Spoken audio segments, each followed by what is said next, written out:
전 세계가 코로나 바이러스로 인해 고통당하고 있는 이때에 교회도 여러모로 고통을 겪고 있습니다.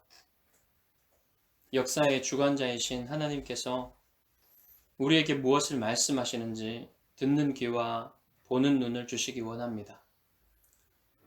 세상이 교회를 비난하는 말들 속에도 하나님의 뜻이 있을 것입니다. 하지만 이럴 때일수록 하나님의 말씀에 귀 기울이는 지혜를 잃지 마시기 바랍니다. 우리 인생의 길은 세상 지혜 안에 있지 않습니다.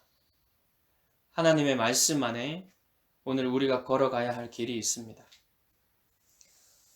경무에 시달리시면서도 새벽에 한적한 곳으로 가셔서 기도하신 주님은 아버지 하나님의 뜻에 따라 가버나움 밖으로 나가십니다. 가버나움 주변의 여러 동네를 다니시면서 전도하기 위해서라고 하셨죠. 주님이 어느 동네로 가시기 위해 걸어가실 때 한 나병 환자가 예수님께 나옵니다. 성경에서 나병이라고 할 때는 한센병을 포함하기도 하지만 더 넓은 의미로 다양한 피부병을 말합니다.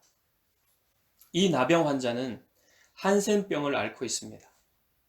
그는 격리되어 살고 있었고 외모에 심각한 손상을 입었을 것입니다. 레위기 13장과 14장에 나오는 나병에 관한 자세한 규칙들은 예수님의 시대에도 여전히 유효하게 지켜지고 있었습니다. 레위기의 율법은 악성과 양성 피부병을 구별하고 있는데 악성으로 진단되면 사회적으로 격리가 됩니다. 나병은 가장 무서운 질병 중 하나였고 사실상 치료가 불가능한 것으로 여겨졌습니다. 예수님 시대 전후의 유대인들은 나병을 죄 때문에 얻은 질병이라 생각했습니다. 나병은 하나님께로부터 왔기 때문에 하나님만이 치료하실 수 있다고 여겼습니다. 레위기 13장 45절에 따르면 나병 환자는 옷을 찢고 머리를 풀며 윗입술을 가리고 부정하다, 부정하다고 외쳐서 다른 사람들이 접근하지 못하도록 경고해야 합니다. 나병은 질병 자체도 고통스럽지만 죄인으로 낙인 찍히며 사회적으로 격리되며 사람들을 만날 때마다 심리적인 고통을 당하며 구걸에 의존해서 살아야 하는 비참함을 안고 살아가야 하는 질병입니다. 그런데 나병에 걸린 그 남자가 예수님께 접근할 때 부정하다, 부정하다 하고 외치지는 않은 것 같습니다. 그렇게 하면 다가오지 말라는 경고가 되기 때문입니다. 이 나병 환자는 고통에서 벗어나고 싶은 간절한 바람으로 금기를 깨고 예수님의 손이 닿을 수 있는 거리로 가까이 나아가서 무릎을 꿇고 엎드립니다. 예수님은 그가 문둥병자인지 알아보았지만 피하려고 하지 않으셨습니다. 나병 환자는 무릎을 꿇고 예수님께 애원합니다. 당신이 원하시면 저를 깨끗하게 하실 수 있습니다. 이 나병 환자는 레위기의 금기에 묶여 있지만 그 금기를 깨고 예수님께 가까이 나아갈 만큼 낫고 싶은 간절한 강렬한 소원으로 애원합니다. 원하시면이라고 했는데요. 이 말은 주저하거나 격식을 차리는 말이 아닙니다. 실례지만 이것 좀 해주실 수 있으세요? 이런 게 아니라 당신이 원하시면 제 병이 나을 수 있다는 주저함 없는 믿음의 표현입니다. 이 나병 환자는 최근에 가버나움에서 일어난 일들에 관하여 들었을 것입니다. 안식일에 회당에서 귀신을 쫓아내시고 시몬의 집에서 수많은 귀신 들린 자들과 병자들을 고쳐주신 이야기며 이 동네 저 동네를 다니시며 귀신을 내쫓으시고 병자들을 고치신 이야기를 다 들었을 것입니다. 사회로부터 격리되어 있던 이 나병 환자는 직접 자기 눈으로 보지는 못했지만 그 이야기를 듣는 것만으로도 그 나사렛 예수라는 분의 신적인 권위를 인식할 수 있었던 것입니다. 다시 말하면 이 나병 환자는 하나님만이 치유할 수 있는 병을 당신은 치유할 수 있습니다. 라고 말하는 것이에요. 예수님의 신적 권능을 인식한 것이죠. 그리고 깨끗하게 하다에 해당하는 헬라어 단어는 오직 나병의 치유에만 쓰이는 단어입니다. 다른 질병의 치유에는 다른 단어가 사용됩니다. 오직 나병의 치유에만 다른 단어를 쓰는 것은 나병이 가져다 주는 결과가 이 나병이라는 질병 그 자체만큼 심각한 문제이기 때문입니다. 나병에서 고침을 받는다는 것은 질병의 치유를 넘어서 정결한 사회, 깨끗한 사회로 돌아간다는 의미가 있습니다. 나병 환자의 애원에 예수님의 마음이 긍휼로 가득 찼습니다. 그래서 손을 내밀어 그 나병 환자에게 대셨어요. 마가는 굳이 손을 내밀어 그에게 대셨다고 말합니다. 그냥 그에게 손을 대셨다고 해도 되는데 말이죠. 손을 내밀어 대셨다고 말하고 있어요. 이렇게 말한 이유가 있습니다. 손을 내미시는 장면만 고속 촬영을 해서 슬로우 모션으로 보여주는 것과 비슷한 효과를 내기 위해서입니다. 만지시는 그 동작을 강조하기 위해서 마치 비디오의 슬로우 모션처럼 보여주는 것이죠. 예수님은 병자들을 치유해 주실 때 자주 그들의 몸에 손을 대셨습니다. 그런데 나병 환자의 몸에 손을 대는 것에는 또 다른 문제가 있습니다. 접촉에 의해 감염될 가능성이 있는 것과는 별개로 정결법에 위배되는 것이죠. 정결법에 의해서 부정하게 되는 것입니다. 레위기에서 모든 것은 정결하거나 부정하거나 거룩한 세 개의 상태로 구분됩니다. 정결한 상태는 부정하지도 않고 거룩하지도 않은 상태예요. 정결한 상태는 부정하게도 될 수 있고 거룩하게도 될 수 있는 상태입니다. 정결한 상태에 있는 것이 하나님이 규정하신 부정한 것에 접촉하면 부정한 상태가 됩니다. 나병 환자에게 접촉하는 것도 그런 예지. 그리고 정결한 상태에 있는 것을 거룩하게 구별하면 거룩한 상태가 됩니다. 그러나 부정한 것과 거룩한 것은 서로 접촉할 수가 없습니다. 만약에 부정한 것이 거룩한 것에 접촉하게 되면 매우 위험한 상태가 됩니다. 그래서 부정하게 된 사람은 거룩하신 하나님이 임재해 계시는 이스라엘 진 안에 들어올 수가 없었습니다. 그렇게 되면 진 안에 있는 모든 백성이 위험해지기 때문에. 그래서 부정하게 된 사람은 진 밖으로 나가서 부정함을 씻는 의식과 시간을 거친 후에 다시 진 안으로 들어올 수 있었습니다. 한편으로 정결한 상태에서 거룩하게 되려면 거룩하게 되는 의식을 거쳐야 합니다. 이렇게 거룩하게 되는 의식에서 가장 중요한 것은 희생 제사를 드리는 것입니다. 정결한 상태는 그냥 정상적인 상태이지 무죄한 상태를 말하는 게 아닙니다. 그래서 하나님 앞에 나아가려면 거룩해져야 합니다. 스스로는 죄를 씻을 수 없기 때문에 동물의 피를 흘려 대신 속죄하게 하여 하나님께 예배할 수 있도록 하는 구약시대의 방법이었어요.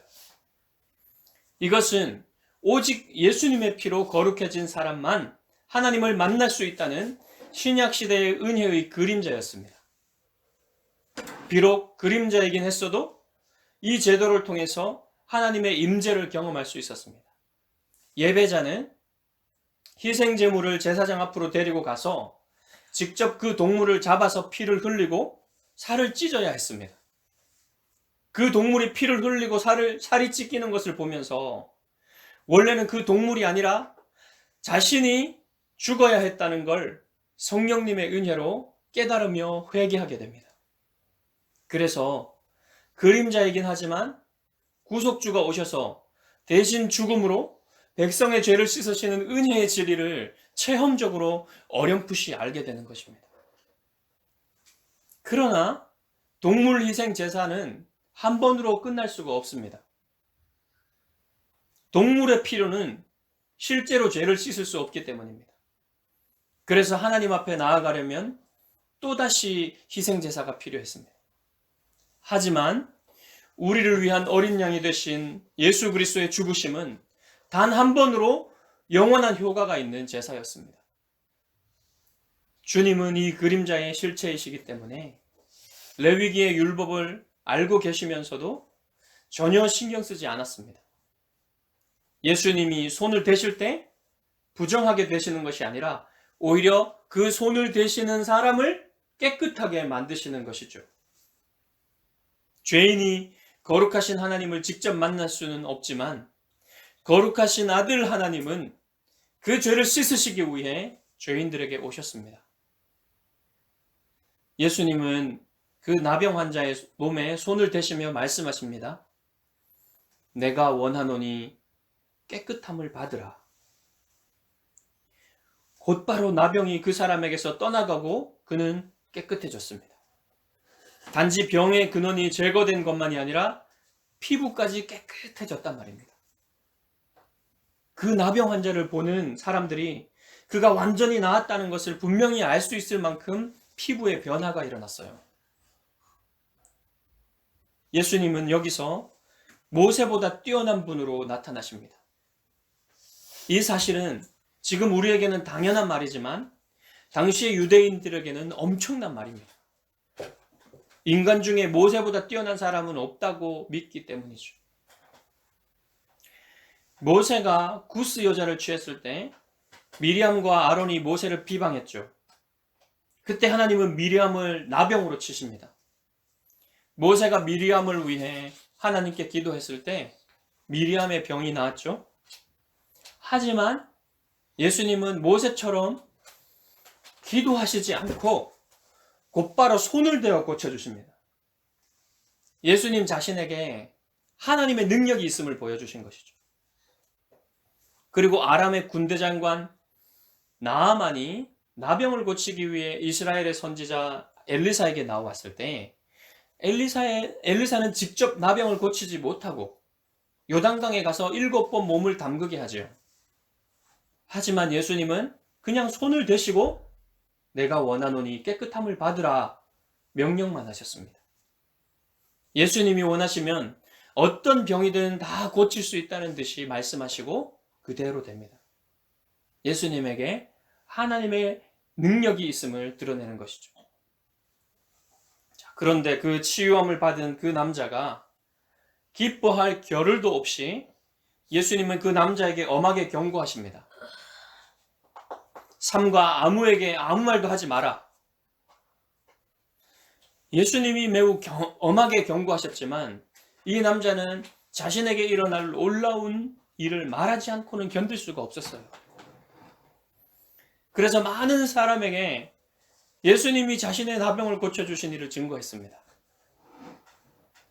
그런데 이건 나쁘게 말하면 예수님께 불순종한 것이죠. 예수님이 귀신들에게 나에 대해 말하지 말라고 명령하셨을 때는 귀신들은 순종할 수밖에 없었습니다. 하지만 예수님의 능력을 경험한 사람들은 예수님에 대해 말하지 않을 수가 없었어요. 예수님이 말하고 다니지 말라고 하신 이유는 45절에 나옵니다. 이렇게 예수님이 유명세를 타게 되면 사람들은 과도한 열광으로 예수님을 찾게 될 것이고 예수님이 하나님 나라의 복음을 선포하는 일에 방해가 될 것이기 때문에요. 예수님은 다시는 드러나게 동네에 들어가지 못하실 만큼 많은 사람들이 과도하게 예수님께 몰려왔습니다. 이렇게 되면 사람들의 마음이 과도하게 열광되어서 예수님에 대한 잘못된 기대를 갖게 되고 정작 예수님이 그들에게 전하시고자 하시는 하나님 나라의 복음을 들을 마음의 준비가 되지 않는 것입니다. 그래서 말하지 말라고 하신 것이죠. 그런데 오늘 여러분에게는 그럴 이유가 전혀 없습니다. 주님이 부활하신 후 상황은 완전히 변했습니다. 여러분은 얼마든지 말해도 되고 말해야 합니다. 주님이 여러분을 위해 십자가 죽음의 고난을 당하신 은혜와 죽음을 이기시고 부활하여 여러분의 유일하고 영원한 소망이 되신 사실을 말해야 합니다. 여러분이 예수님의 은혜로 용서받고 영생을 얻고 변화된 일을 증거해야 합니다. 종교다원주의적이고 포스트 모더니즘을 신봉하는 사회에서 절대적이고 배타적인 유일한 구원의 길을 증거하는 것은 쉬운 일이 아니지만 그것이 진리이기 때문에 말해야 합니다. 그리고 여러분이 그 진리 때문에 지금 영생을 누리고 있기 때문에 말해야 합니다. 또한 인간의 죄악된 본성과 그로 인한 비참함에 대해 말하는 것은 참 쉽지 않습니다. 이 사실에 대해 말할 때 무례해서도 안 되고 또 무례할 필요도 없어요. 우리가 전해야 하는 건 타락한 인간의 실상입니다. 모든 사람이 죄에 빠져 있고 그 죄의 결과는 육체뿐만 아니라 영적으로 죽는 것임을 말해야 합니다. 하나님의 무서운 진노가 영원한 심판으로 나타난다는 것을 말해야 합니다. 죽으면 사라지거나 어떤 무감각한 상태로 들어가는 게 아니라 하나님의 영원한 지옥 심판이 기다리고 있다는 사실을 말해야 합니다. 그리고 하나님의 영원한 심판에서 스스로 자신을 구원할 수 있는 사람은 아무도 없다는 것을 말해야 합니다. 모든 사람이 죄를 범하여 하나님의 영광에 이르지 못하게 되었고 모든 사람의 둘째 사망, 곧 영원한 지옥의 심판을 받아야 한다는 이 두렵고도 엄연한 사실에 대해서 직면하게 해줘야 합니다. 그래야만 비로소 구원의 길을 찾게 되고 구원의 길은 하나님이 제시하신 길밖에 없음을 깨닫게 됩니다.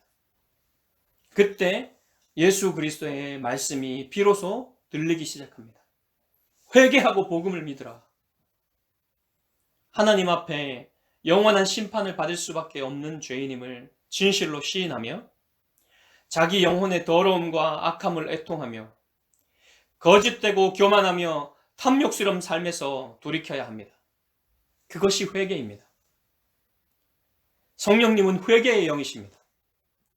복음을 들은 영혼에 성령께서 생명의 씨앗을 심으시면 그는 회개하게 됩니다. 그리고 하나님의 심판에서 자신을 구원하실 유일한 길과 진리와 생명 되신 예수 그리스도를 간절히 알기 원하게 됩니다.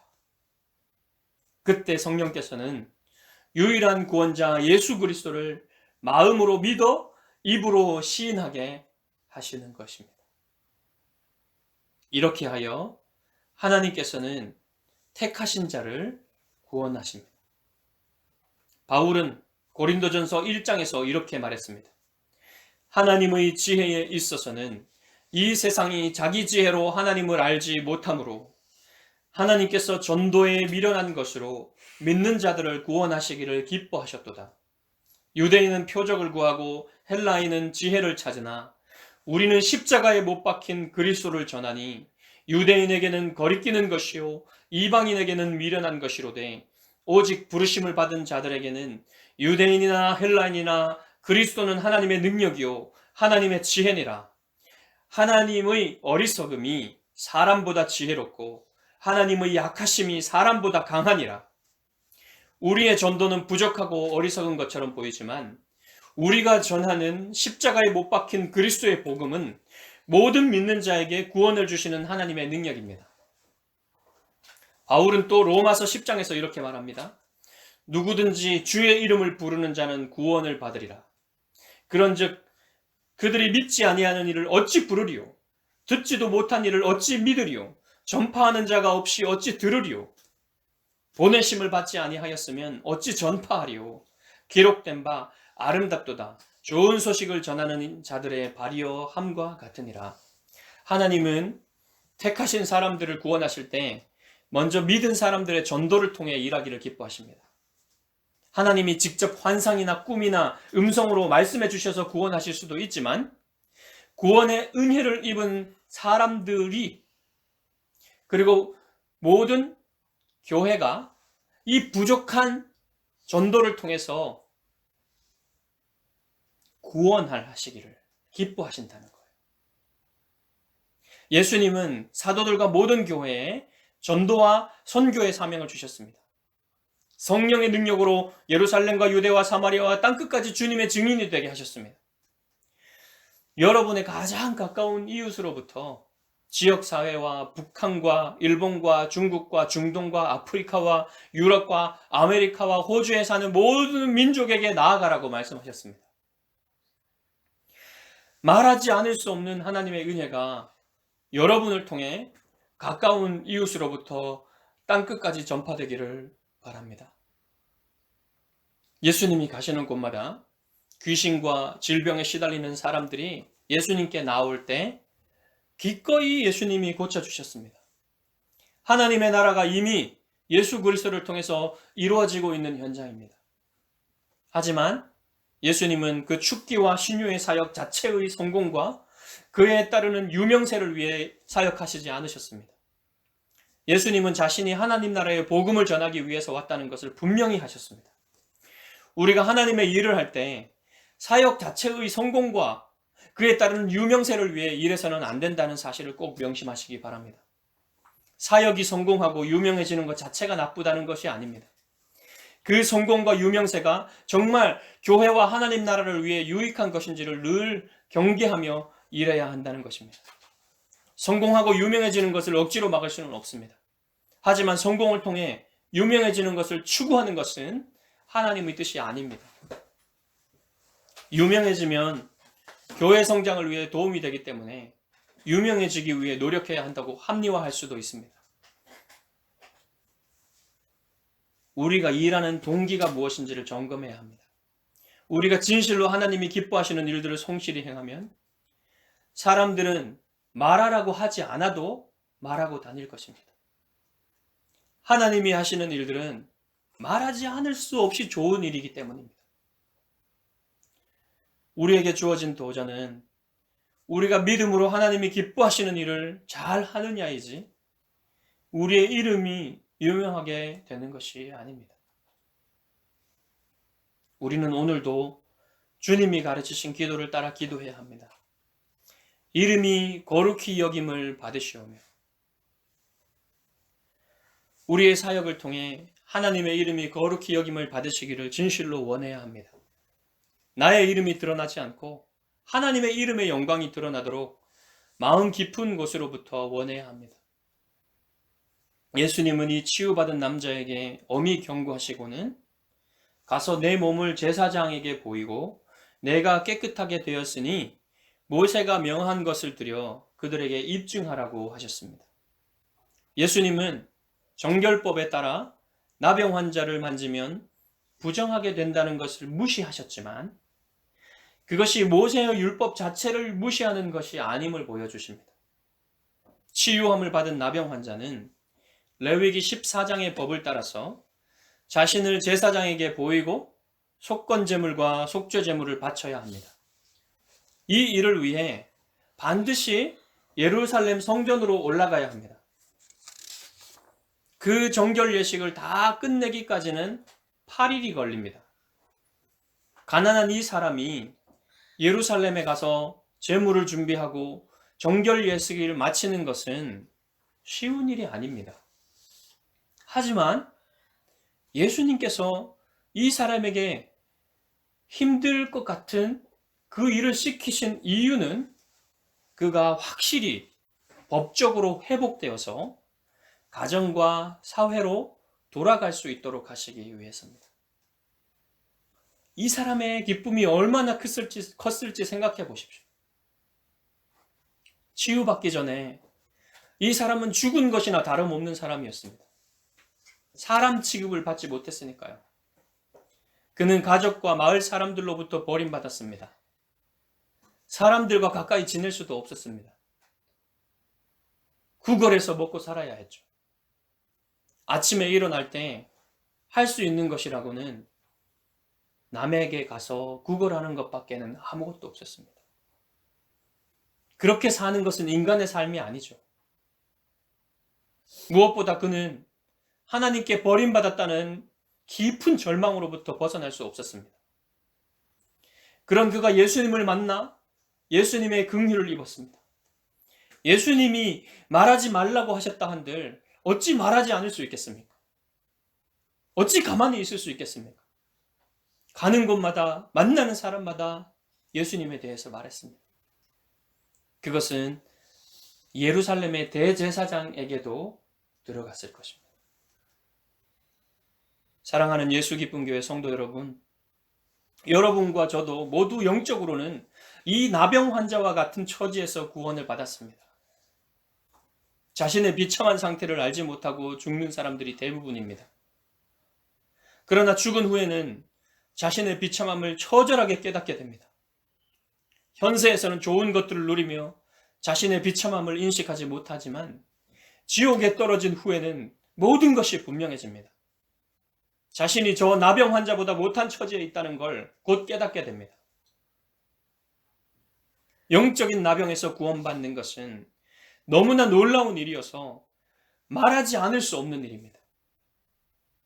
여러분이 아직도 구원의 가치와 위대함을 크게 깨닫지 못하고 있다면 하나님이 여러분을 위해 하신 크고 놀라운 구원에 대해 더욱 알게 해달라고 간절히 기도하시면서 성경을 읽으십시오. 하나님의 말씀을 더 분명하고 깊이 이해하기 위해 대가를 치르십시오. 결코 그 노력과 대가가 헛되지 않을 것입니다. 여러분의 예배가 달라지고 하나님과의 관계가 달라지고 삶이 달라지고 전도가 달라질 것입니다. 여러분을 통해 주 예수 그리스도의 이름이 널리 전파되기를 주님의 이름으로 축원합니다.